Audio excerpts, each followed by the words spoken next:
100% correct అది. అతను ఇష్టం వచ్చినట్టు మాట్లాడాడు. ఎవరో అప్పటికి నాకు తెలీదు, కార్యకర్తల్ని మేము చెప్పాము, వాళ్ళు ఆవేశపడుతుంటే మీరేమి ఇది చేయొద్దు, మాట్లాడితే మాట్లాడలే అని. కానీ కొంతమంది అభిమానులు ఎవరో ఏదో అక్కడికి వెళ్ళి గొడవ చేసినట్టున్నారు. వాళ్ళని కూడా మేము ఆపాము, వాళ్ళు వచ్చేసారు. తర్వాత అతనే పగలగొట్టుకొని అతనే ఇవన్నీ చేసుకొని సింపతి చేసుకోవడానికి ఇవన్నీ క్రియేట్ చేసుకున్నాడు అతను. అసలు ఇతన్ని చేపించాలనుకుంటే ఎలక్షన్ ముందే నా గురించి ఎన్నో మాట్లాడాడు. అధికారంలోకి వచ్చి 13 నెలలు అయింది.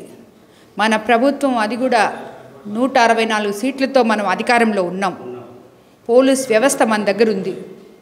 ఇతన్ని చేయించాలంటే ఇన్నిసార్లు మాట్లాడిన తర్వాత ఇప్పుడు చేయించాలా నేను? అవును, అదే కరెక్ట్. యాక్చువల్గా నిన్న లోకేష్ బాబు గారు వచ్చారు. జిల్లా మొత్తం సక్సెస్ అయింది. జిల్లా ప్రోగ్రాం అంతా మా దగ్గర కూడా వచ్చారు. కుటుంబ సభ్యుల్లాగా ఇక్కడ ఉన్నారు, మా బిడ్డలాగా వెళ్ళారు ఆయన. అటు వీళ్ళు డైవర్షన్ పాలిటిక్స్, వీళ్ళందరూ ఒక గేమ్ ప్లే చేస్తున్నారు డైవర్షన్ పాలిటిక్స్ చేయడానికి. సో మొన్న అది కాకుండా ఇక్కడికి వాళ్ళ నాయకుడిని కూడా రాకుండా ఆపగలిగారు. ఇప్పుడు తిరిగి ఏమైనా ఈయన రప్పించుకుంటాడేమో జోలాడారు. మరి అనిల్ కుమార్ యాదవ్ మీ దగ్గర డబ్బు అహంకారం ఉందని చెప్తున్నాడు. తర్వాత మీకు కేసు కట్టాలి మీ మీద అని చెప్పాడు. అనిల్ కుమార్ యాదవ్కి ఎప్పుడు చూసినా ఎక్కడ చూసినా డబ్బు డబ్బు డబ్బు గురించి తప్పితే ఇంకో పని లేదు. అతను అనుకుంటున్నాడు అతను ఏదో అడుక్కొని తినేవాడిలాగా. అతను దోచినంత డబ్బు ఎవరూ దొయలేదు వైఎస్ఆర్సీపీ గవర్నమెంట్లో.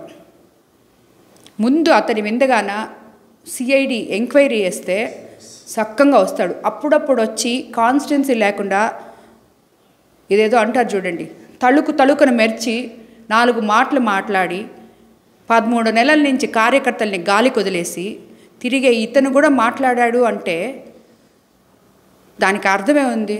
అసలు అది ప్రసన్న కుమార్ రెడ్డి మాట్లాడింది తీసుకుపోయి వాళ్ళ భార్యకి వాళ్ళ అమ్మకి చూపిమ్మనండి అనిల్ కుమార్ యాదవ్ని.